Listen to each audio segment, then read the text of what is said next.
do right here is go back. What we're gonna do right here is go back. Go back, go back, go back, go back, go back, back. Way back. Alright, and welcome back to another Kuma Style review. I'm TJ Duckin, and this is a review, but I want you guys to go ahead and just take a look. I don't show my collection very often and stuff like that, but I'll at least show part of what's in this room on this Deltoff here. And you can see it's just quite a bit of mecha. Live Japanese mecha. And as you can see, most of the stuff I have not reviewed. Who knows, I might not review most of it.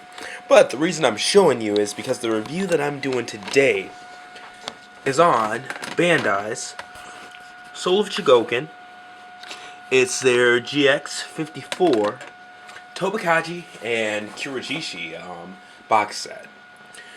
The reason that I'm doing, or showed you guys what I have and have yet to review, is because I want you to know that when I say this is, it's hard, I hate saying it, but right now, and for the past, I don't know, I'd say 3 or 4 months that I've had this toy, I've really felt that this is the best Soul of Chogokin toy, period, bar none.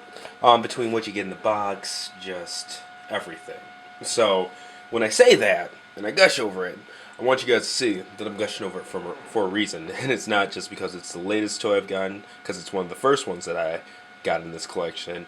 And it's also not because it's one of the only toys that I have, because I have plenty to, you know, choose from and compare it to. This is just a good damn toy.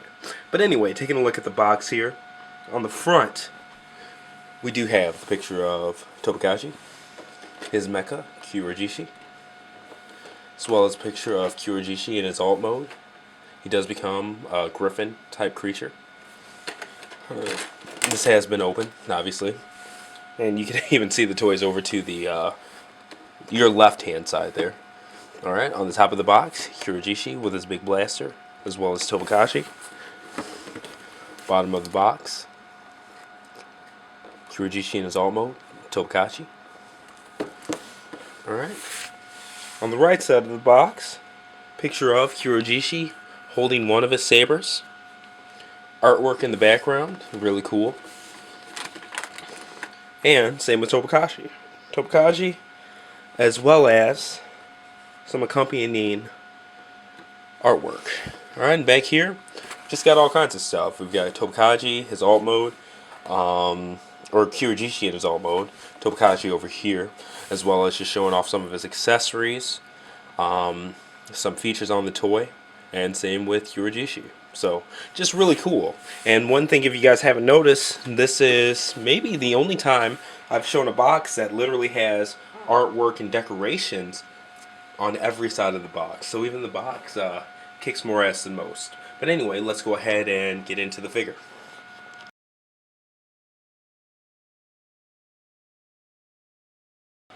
Alright, we'll go ahead and start things off by taking a look at Tobikage.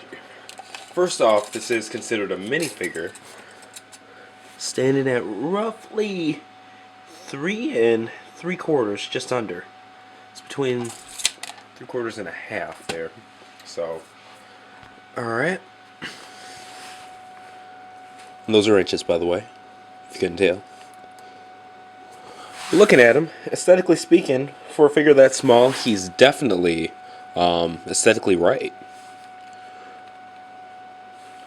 Alright, we're just taking a look at him from all sides there. This back does flip up.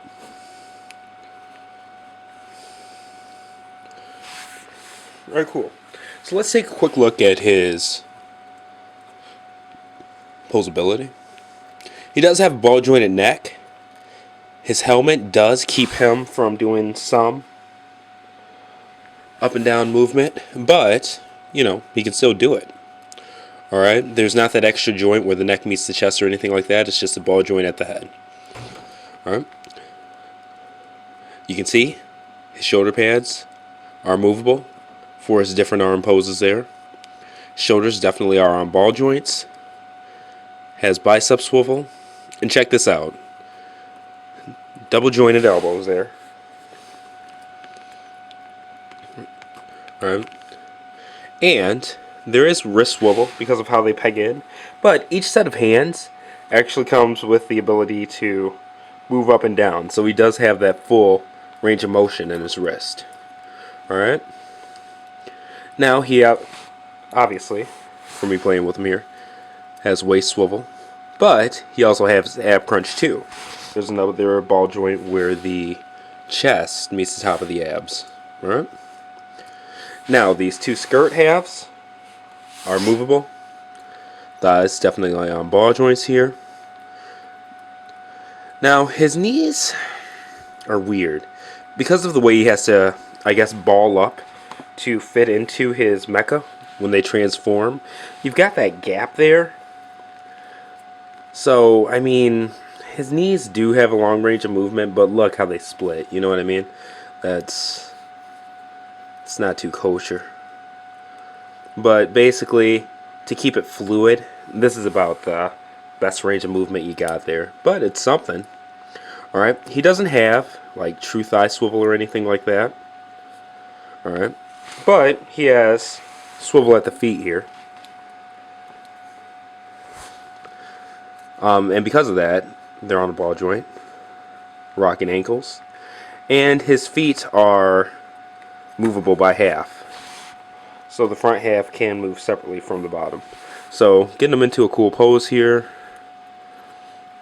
is really easy. He's a really cool and balanced figure, as much as he is aesthetically pleasing. But those knee joints just, they're not really the most fun to work with. Alright? But for a 3-inch figure, I mean, what do you expect? Alright, we are going to go ahead and group the accessories into the sections here, because it's just easiest. Since we're reviewing, you know, 2 figures, might as well put them together. Alright, now, Tobikage does come with a variety of hands here. Let's actually get some organization going. We'll put the weapons over here. Alright, he has his 2 closed fists, 2 open hands, as well as 2 open fists. Alright, so I'm going to go ahead, since we're looking at the weapons next, I'm just going to go ahead and peg in the open fist.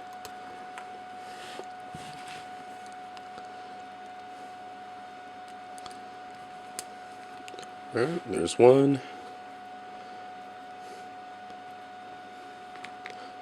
There's the other. And yeah, they just kind of snap in. Now, one thing I did want to make note of before I forget, his thighs here, they can open up to show his missile launchers off. So that's pretty cool. Lots of detail here into a 3-inch figure for sure. I enjoyed quite a bit. But alright. Focusing on the weapons here. I'm actually going to raise the camera up some. Let me back it up. I'm sorry for the shakiness here, but it's actually a reel that this camera rolls up on, so while I'm widening it up, it does shake a bit. But outside of that, pretty stable. Alright, zooming out now some, and taking a look at the weapons. All show accurate weapons.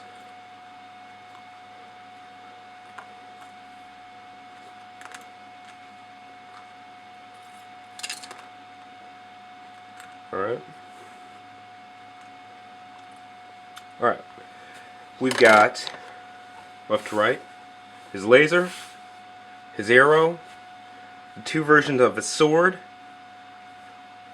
kind of like a gun holster to fit his sword into, as well as a holster that goes onto his back. Alright, so we'll start grouping these up. The basic sword can go inside of this holster here. Just slide it in. Alright, like so. And remember how that back slot came down? Alright, you just put that back down. And that pegs in. You know, when I do it right. Actually, I lied. It goes right here, on the big blatant hole that I missed out on. It's been a little while since I've done that. Okay. There's one sword. Alright. The other sword. Unfortunately, these don't come apart to peg in or anything like that. So you do have to manipulate the fingers, which I'm not the biggest fan of, because that can lead to them, you know, malforming and stuff like that. But they leave just enough space. Okay? So I'm actually going to lower the camera again.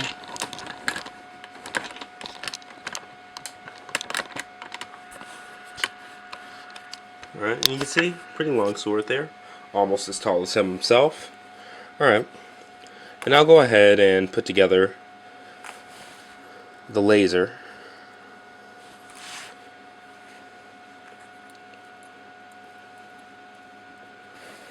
With it. Alright. And it just slides like right through, like so. So, now he can hold it in this hand. Alright, let's get that angled correctly. And hold it with the other hand too.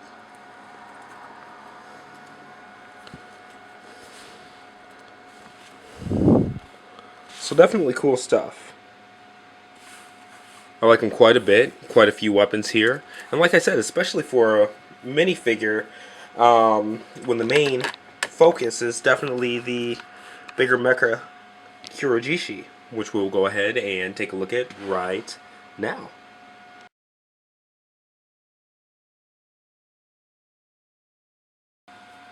Alright, and now we're taking a look at Kurojishi, one of Tobikage's 3 mecha from that anime.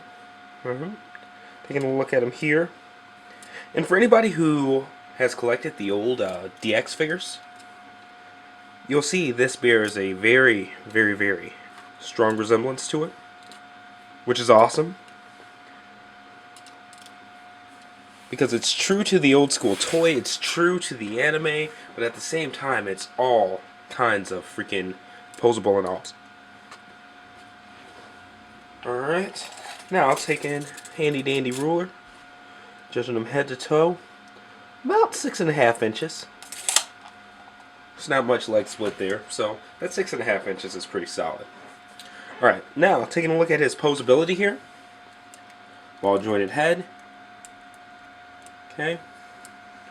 Shoulders not on ball joints or anything like that, but they actually do have a strong ratchet there. Not a loud click, but still strong to move back and forth. And then the inner shoulders, swing in and out, independent of the pads. Definite bicep swivel. Alright. Not double jointed, but solid elbow articulation here. Thighs on ball joints. You have some outward motion here and stuff like that. Alright. Thigh swivel. Bend at the knees. Not a lot because he does have that main, you know, the metal hair. Accurate to the cartoon. Alright. And he has cool rocking ankles too. This is actually really neat. That suspension there. So that's really cool. So getting him into a bit of a cool pose. Pretty much the same as Tobikage. Guess I'm not feeling too creative with these tonight. But yeah, for a more stumpy aesthetic and stuff like that, he's cool. I actually like this toy quite a bit. Alright, now zooming out some. We'll take a look at his accessories. Not too many. He's got 2 swords here. His beam sword, as well as his katana. He's got his huge blaster here. And same handsets as Tobikage. 2 open hands and 2 fists that are open to hold his weapons. So we'll go ahead and switch out his fist. These are actually on ball joints, and I forgot to say that during his articulation section. He does have ball jointed wrist, obviously. So he does have that, you know, more rotating type posability with that. And we'll just take this one, put it in there so you can see how it looks. Alright. Switch that bad boy out with the big sword. Alright, and it's the same as Tobikage. You have to manipulate his fingers. It's not too bad. I love the size of that big sword. Alright. And now for his blaster here. This one's a little bit different. Give me 1 second to remember just how he was supposed to hold it there. Because this part actually flips up.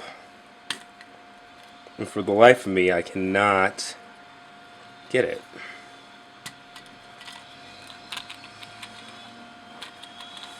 I honestly have no idea why. So let's try it with a sword. Oops, let me actually zoom out so you guys can see what I'm talking about. This part right here is supposed to come up for a bit of a sight. And I have no idea why I can't get it to flip up. For the life of me. Where I completely bend and ruin my sword here. That wouldn't be cool. So, what do I got? There we go. That's all it took. Small nail. Alright, so there's this big blaster.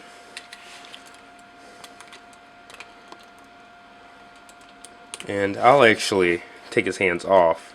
It's a little bit easier for me to do on camera that way. But it's a tight space fitting these guys on. So there's one hand.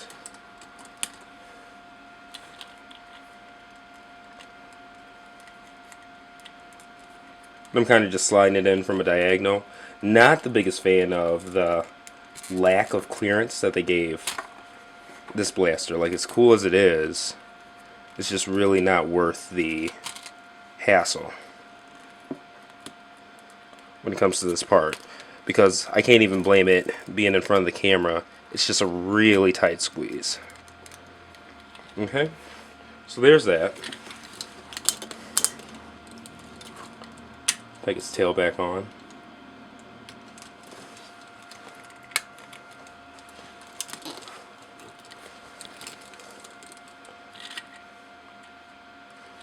Alright.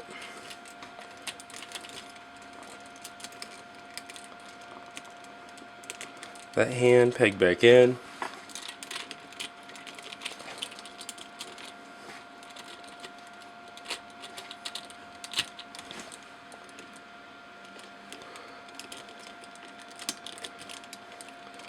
And yeah, I officially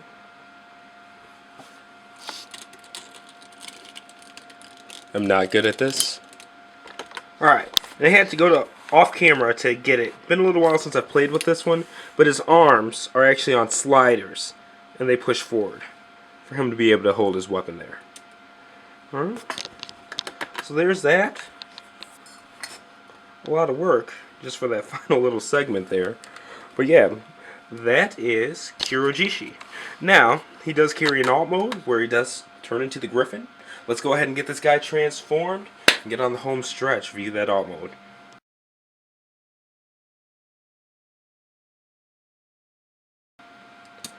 Alright, so we're getting on the transformation process. This is actually quick.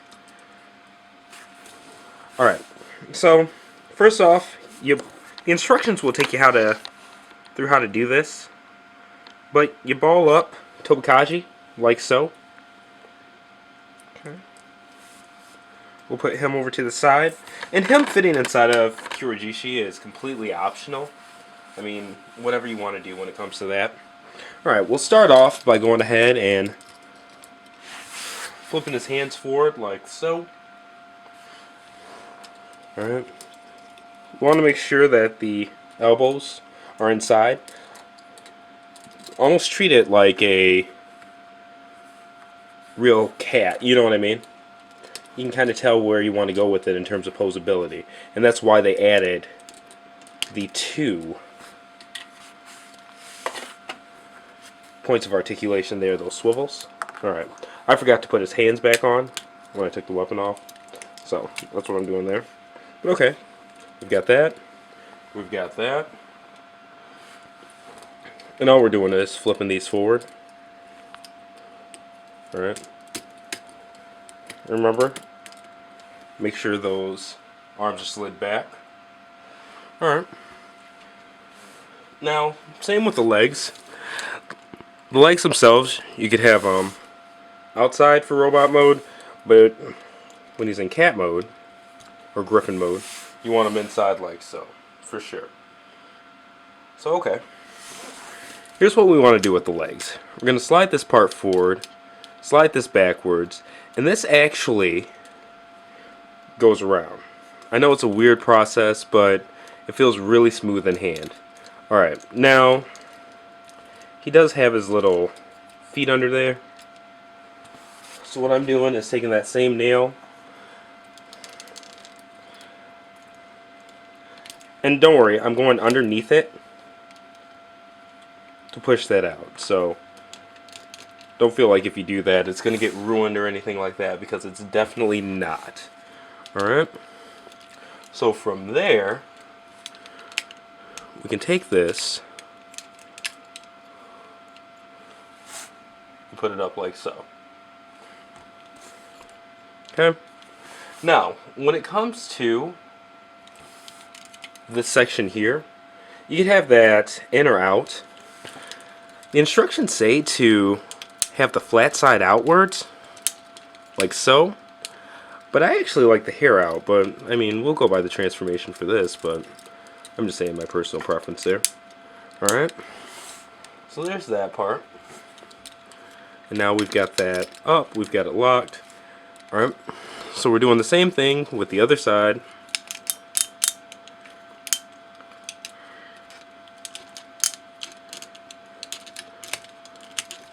Just making sure that goes in, and you can see there's a gap there for it to fit around, so there's not any doubt to where that's supposed to go. See?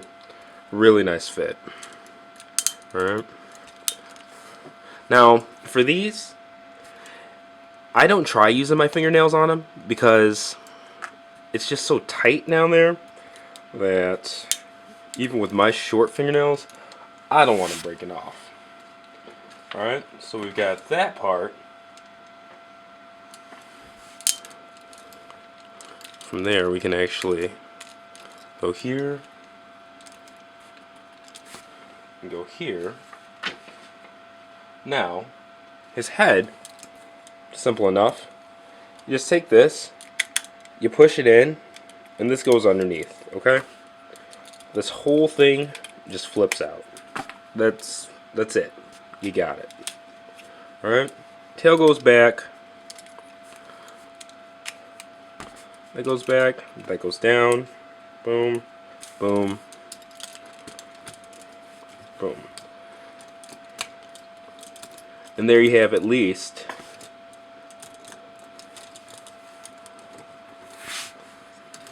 him in his most basic pose. So there you go. There's the Griffin mode. In this part, you can have it, you know, over if you want the lasers and things like that. I prefer to have those up. Now, here's the task. Here's the funny business part. Fitting Tobikage inside of them. I've done it 100 times, and I don't think I'll ever get good at it, but that's fine. You can watch me be bad at it. Alright, so we'll get a light in there. I want you to notice those 2 holes in there. Those are important. Alright? This part flips up. Okay? And make sure the head is angled backwards there. Alright?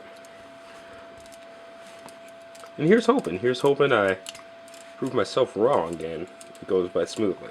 But that flips out there. Alright. The basic part is those two holes that you see in the back, these two things on his feet are supposed to fit through those. After that part, it's a cinch. But it's fitting him around these two pointless... They're supposed to be holsters, but they don't really hold anything in. Alright. And another problem that I have is that when it comes to his transformation, nothing really locks in place. Alright. So one foot went in without a hitch. That's more than fine. That's great. That's fine and dandy. But now we've got another foot there that's kind of just hanging out. Why are you just hanging out foot? So, okay. And now I had to cheat a little bit, but they're both in place. Great. So perfect. That's the best I've ever done it, literally. So we flip these back up. We flip that in. And we flip the head back down, and boom! Wow! Okay. I really sound like an overdramatic peon with that, because that went hella simple. But okay, there you go. And that is the transformation for Kurojishi.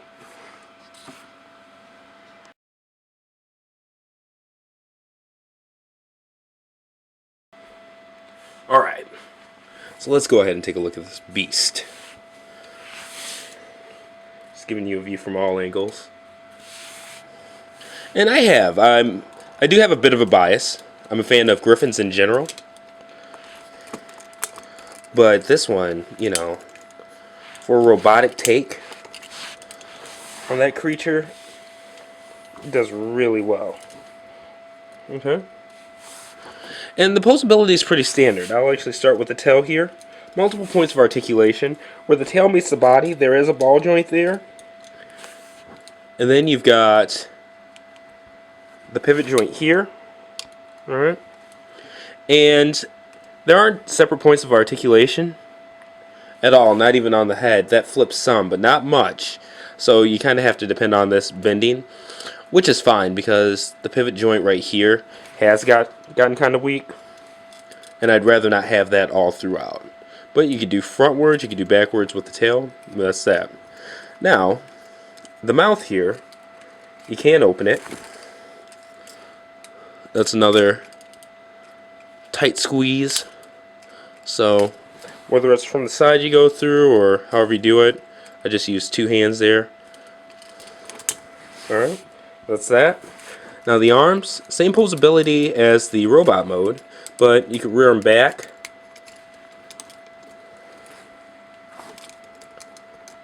Alright.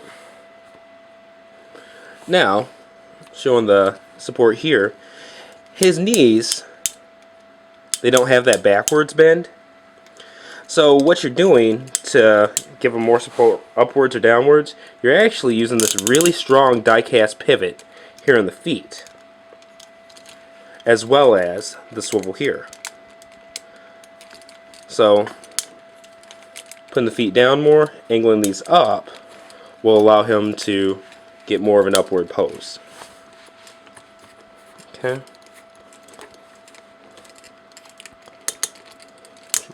Want to rear them back, but you're limited to the length of these here, but at the same time you can take these and push them forward too.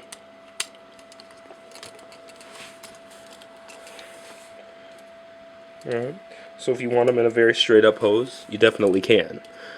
Now, I do prefer more of a lowered pounce mode myself, but that's just me, you know. When you get him, feel free to do it however you want. He's awesome in every way. But he does have a weapon outside of that. This long sword here, it actually has a tab on it, or a peg in.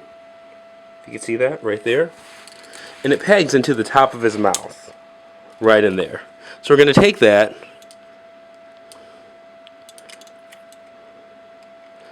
peg it in, and we actually secure it with his mouth. So go in there, and boom. I actually absolutely love that he's a griffin that carries a sword. But yeah, there you have it. And, once again, Tobikage, still in there. Awesome stuff. Okay. So, for the next part, I want to take a look at the actual amount of die cast in this figure, since it is a Chogokin, and a new section that I'm calling Gokin.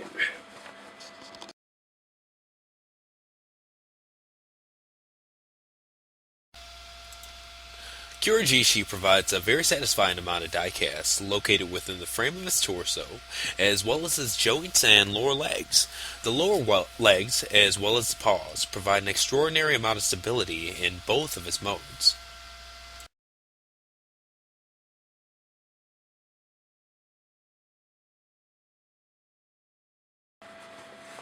Alright, final thoughts on this bad boy. I mean, I said from the beginning that it's one of my favorite mecha toys, period, if not my very favorite.